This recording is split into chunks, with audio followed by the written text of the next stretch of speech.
Welcome to Team Historical. Your journey through the epic stories of the past begins now. There's just something about the ocean, isn't there? From those quiet, deep, mysterious places to the huge crashing waves, it's always been a place of adventure, mystery, and of course, conflict. Today, we're going to dive right into the world of naval history and try to figure out why these stories from the deep have such an incredible grip on our imaginations. Okay, so let's tackle that big question right away. Why are we so drawn to these stories? I mean, think about it. The sea has never been just a bunch of water, right? It's like the ultimate stage, a huge, totally unpredictable arena where we humans have played out some of our biggest, most dramatic moments. From battles that decided the fate of empires to these absolutely terrifying tales of survival. So, to really get to the bottom of this, we're not just going to list events. We're going to explore 5 kinds of stories the ocean tells. We'll get into those epic fleet battles, then the scary raiders who basically owned the waves, some heartbreaking tragedies, the silent killers that lurk just under the surface, and finally, the absolute geniuses, the commanders who mastered it all. All right, first up, the big ones, the grand-scale conflicts. We're talking about those massive clashes at sea, where the fate of entire nations and sometimes the whole world was literally decided by cannon fire and strategy out on the open water. You know the ones I'm talking about. Think about huge events like the Battle of Midway, or that legendary showdown between the Spanish Armada and England, or the shocking, devastating attack on Pearl Harbor.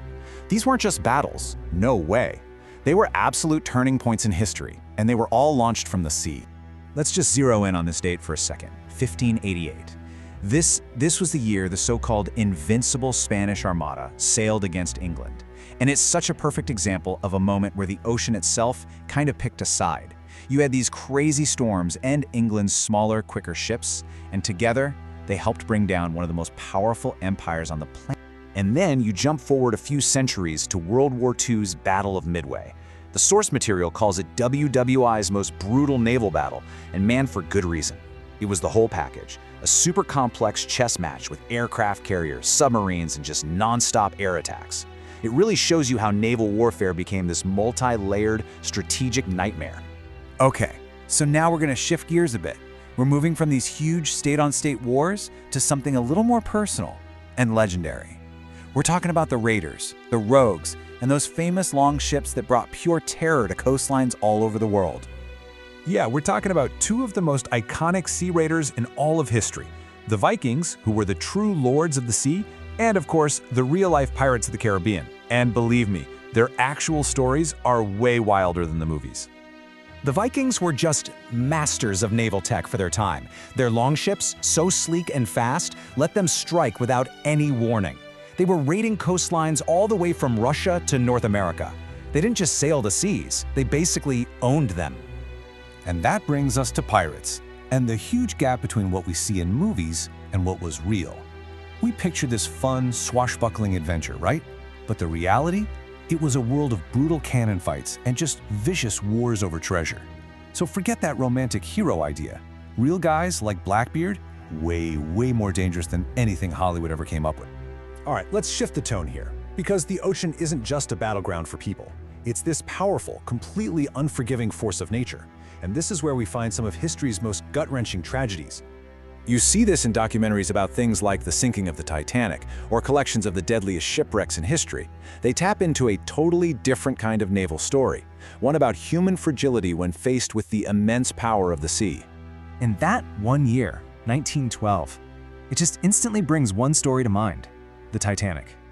It's become the world's most famous maritime disaster, a kind of cautionary tale about pride and nature that we are still completely fascinated by, more than 100 years later. The story of the Titanic is just so compelling because it's like a perfect storm of drama, you know? You have the shocking iceberg hit, the raw human emotion of panic and chaos, and that desperate, absolutely heartbreaking struggle just to survive. It's a real historical event that plays out like the most powerful drama imaginable. Okay, so from the tragedies we can see, let's go to the terrors we can't. We're diving beneath the surface now, into that hidden world of silent killers and unsolved mysteries. The stuff that adds a real layer of suspense to naval history. This is the world of stealthy submarine warfare and those creepy, eerie tales of ghost ships. These are the stories that really play on our fear of the unknown, of what's lurking down there in the deep. What makes submarine warfare so uniquely terrifying is the psychology of it all. I mean, it's a conflict that's all about stealth, constant tension, and hidden danger.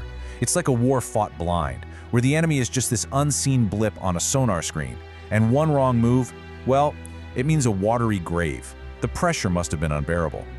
And what about ghost ships? The appeal is actually pretty simple, but so powerful. It's basically a formula: history plus horror plus the sea. The whole idea of these huge ships just drifting silently, their crews totally vanished, it just taps into our most primal fears of being alone and facing something we just can't explain. All right, for our final theme, let's bring it back to the people. Because behind every great naval victory, every strategic marvel, there was a brilliant mind, a commander who just understood the waves better than anybody else. We're talking about legendary figures, guys like Admiral Nelson, who was just dominant for the British, Admiral Yamamoto, the guy who architected Pearl Harbor, and Admiral Nimitz, who masterminded that incredible American victory at Midway. These are the strategists who literally turned the tide of war. You know, to be a true naval legend, it took so much more than just having a powerful fleet. It really required this rare combination of brains, pure bravery, and a deep, almost intuitive understanding of the ocean's power. So, when you look at it all together, our fascination with naval history really comes from its incredible variety. I mean, from these epic battles to silent mysteries, the ocean has been the greatest stage for human drama, a place for conquest, adventure, tragedy, and suspense. And that leads us with one last thought. We know the ocean has totally shaped our past, but there is still so much of it we haven't even explored yet. It really makes you wonder, doesn't it? What other chronicles of the deep, what incredible stories are still waiting for us down there, yet to be discovered? Thanks for watching. Subscribe and join Team Historical to uncover more stories from history.